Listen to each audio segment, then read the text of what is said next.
Queria que você falasse um pouco por que tá nessa hype de AI agora, né? Porque já é um negócio que já existe há bastante tempo. Por que começou agora a todo mundo falar de AI? A gente compara muito com você já fez essa comparação da internet, né?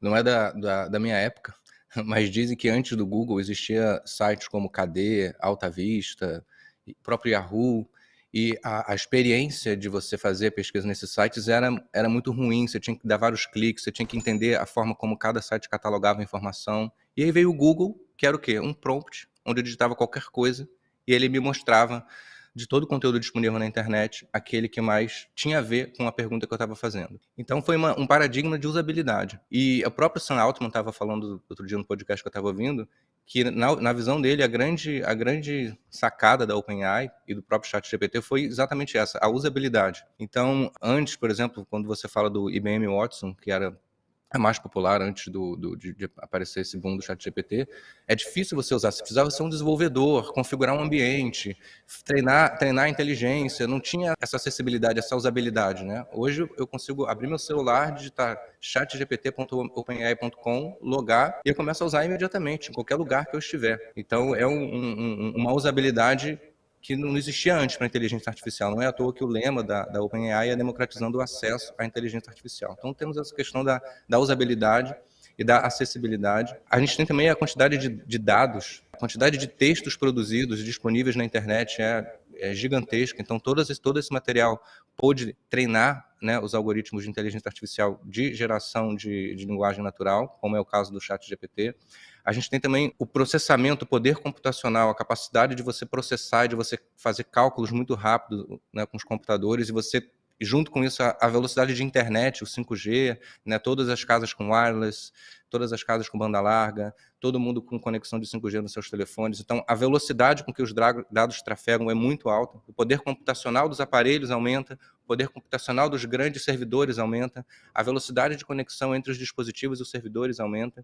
Então, com isso, a gente vê um cenário, digamos assim, muito propício para o florescimento de tecnologias como a inteligência artificial, que precisam de Quase grandes uma volumes de dados. tempestade perfeita mesmo. Esse Exatamente, momento ele é muito único, exatamente, né? exatamente. E a gente vem da pandemia também, onde houve um forte investimento em tecnologia, o Ponto. metaverso se desenvolveu, tudo isso. E então as empresas de tecnologia se viram, cara, temos aqui uma oportunidade muito grande. A tecnologia né, vai ter um novo paradigma em cima disso. Não vai ser o metaverso, mas vai ser a inteligência artificial, que é muito mais robusta do ponto de vista de utilidade dentro dos escritórios, dentro das empresas, do que o metaverso, que ainda era uma coisa muito na aposta, né? A inteligência artificial tem um histórico, desde 1950, ela é um campo de estudo científico, com livros, com pesquisadores, com aplicações, com teóricos, né? Então, é de fato assim, é o momento da inteligência artificial. O É. próprio Bill Gates da Microsoft fala isso e não é à toa que muita gente fala isso, que a Microsoft vai voltar a reinar. Vai É. voltar a reinar porque ela fez uma aposta Ela que ninguém botou a tinha feito mão ainda. na tecnologia certa na hora certa, né? E aí Exatamente. é uma coisa legal, porque eu vejo essa facilidade da usabilidade, porque hoje a minha equipe inteira já usa a inteligência artificial, né? Então, eles já usam o ChatGPT para ajudar na escrita. Eu uso muito para ter ideia, né? Então, às vezes eu tô meio travado numa ideia, eu peço ele para me ajudar a criar ideias. Ele me ajuda a fazer análise de mercado, eu queria até mostrar um pouco depois. E principalmente, o que eu percebo? A ferramenta ela não tem humor, né? Então, a partir do momento que você treina ela baseada numa série de princípios, ela sempre toma a decisão consistentemente naqueles princípios. Então, se eu falo para ela assim, ó, os princípios da empresa são X, Y, Z, o que acontece? E eu falo, tome uma decisão, por exemplo, estou com um caso muito específico aqui, um funcionário X está rolando um problema tal, baseado nos princípios da empresa, como eu deveria seguir? Então, você consegue espalhar os princípios da empresa, você consegue espalhar como o pensador ou aquela pessoa que criou os valores da empresa, para toda empresa elas podem conversar com o CEO, né? Porque aquela ferramenta aprende com a pessoa que está treinando ela, né? Então isso é muito legal. Isso é E já muito estamos usando. E o que me choca é isso. Parece que, pô, tem 4 meses que saiu o ChatGPT, né? E, cara, de repente todo mundo só fala de uma coisa e já tá todo mundo usando. Não é como se fosse uma coisa que... não, estamos falando que no futuro vai ser, né?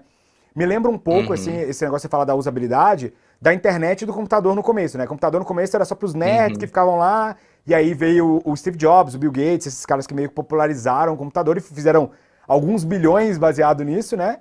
E depois com a Uhum. internet também. O primeiro cara que montou um site provavelmente não teve muito acesso. Mas hoje em dia não ter um site é impensável, né? Não estar na internet ou não Exatamente. estar nas redes sociais é impensável, né? Exatamente. Exatamente. A gente tá. É muito impressionante porque o chat GPT a gente olha e pensa, cara, não tem como. Chegamos ao fim, não tem como melhorar, assim. O negócio já faz igual humano. Mas a gente está no comecinho do comecinho do comecinho. Total.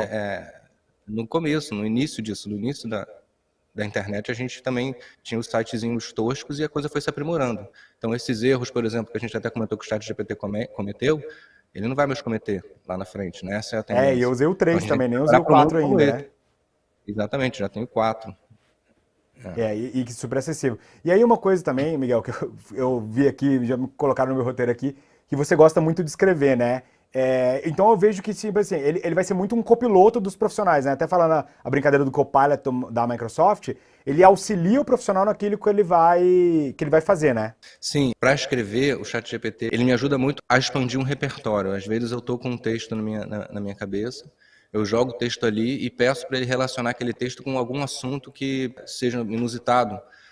E as respostas dele vão me dando ideia, eu vou conseguindo criar analogias, ele me ajuda a pensar analogias. Explique redes neurais usando uma analogia sobre restaurantes. E ele vai me dar uma história, aí eu vou Legal. julgando, vou refinando aquela história. Então tem essa coisa dele me ajudar a construir o repertório. Ele é muito bom em tradução também, ou em reescrever coisas simplificando com menos palavras, ou quando eu tenho que escrever com um tamanho específico de palavras. Ele serve muito como esse copiloto, esse assistente, para me ajudar a construir uma coisa assim, meio da. Quando eu estou falando de um texto que eu estou escrevendo, a base do meu texto. Né? Então eu construo a base do meu texto, aí depois eu copio ele do ChatGPT, coloco no Word, aí é o meu trabalho mesmo de ir trocando palavra, trocando a ordem, colocando ali algum elemento, enfim, pessoal que o ChatGPT não conhece, né? A minha paixão, a minha verdade, a minha autenticidade ali no texto. E aí o texto fica pronto. Então ele de fato é um assistente para mim que me ajuda a fazer muito da pesquisa, muito da expansão de repertório. Às vezes eu não sei o melhor sinônimo, ele me ajuda a achar esse sinônimo melhor que o dicionário, melhor que o Google. Então o ChatGPT virou um grande parceiro de escrita e tem me ajudado assim, nos Eu brinco com a textos. galera aqui que é o nosso assistente que não tem carteira assinada, não cobra hora extra, trabalha 24 horas por dia, não precisa de fazer nada. Ele trabalha ali tempo integral e, por acaso, ele tem todo o conhecimento da internet já na cabeça ali, né? E aí, eu tô vendo Exatamente. algumas perguntas aqui. A Edith perguntou, né? Como saber se as respostas são iguais para outros usuários? E ele cria novas Não respostas são. todas as vezes, né? Não são. Um dos parâmetros que ele vai usar na hora de criar uma resposta é o horário com o número de casas decimais de precisão quase infinita que aquele pedido foi feito. Então, a probabilidade dele responder uma mesma coisa para duas pessoas, mesmo que a pergunta seja a mesma, é muito, muito baixa. Porque ninguém vai estar no mesmo lugar ao mesmo tempo fazendo a mesma pergunta, né? Legal. Ou, bom, a probabilidade é muito, muito baixa. Isso tem muito a ver com a forma como ele foi construído, né? Que, tipo, igual você falou, já existem estudos desde 1950, né? Você pode falar um pouco sobre essa construção da inteligência artificial para a gente entender um pouco mais, pô, da onde vem, para onde vai essa tecnologia? Eu diria que as tecnologias digitais que a gente tem hoje, quase todas vieram, assim, se a gente for pegar a semente inicial da pós-Segunda Guerra, né? E a inteligência artificial não é diferente. O Alan Turing desenvolveu, inclusive, o teste de Turing, que é famoso. É um teste para tentar identificar, que a gente faz com as máquinas, um ser humano, e tentar identificar se quem está falando com ele é um ser humano ou uma máquina. Esse teste de Turing, nenhuma máquina conseguia passar. Hoje, a gente está vendo o chat GPT aí passando no teste de Turing, e isso foi ali na década de 50. E aí, por conta disso, né, do Alan Turing, e depois começaram a ter conferências sobre o tema, começou-se a usar o termo inteligência artificial ali na década de 50, 60 também, virou digamos assim, uma cadeira científica nas universidades, com pesquisa, e um uso muito experimental durante muito tempo. Então, eu me lembro, por exemplo, de saindo nas notícias que a inteligência artificial tinha ganhado do Kasparov no xadrez, depois a inteligência artificial ganhou no jogo Go, depois ela ganhou no jogo de perguntas e respostas. Então, ela sempre teve, nos últimos anos, muito, muito dentro do ambiente acadêmico, uma coisa experimental. Ela ganhou, né, não era um uso, né? O fato dela ganhar no xadrez é diferente dela ser útil no nosso trabalho, no nosso dia a dia. Então ela sempre foi vista muito nos filmes de ficção científica, nesse campo mais Exterminador do acadêmico. Futuro, normalmente acabando com a Exterminador do humanidade. Futuro, exatamente. Minority Report, né, aquela coisa, né, da realidade aumentada também. Então, o que a gente...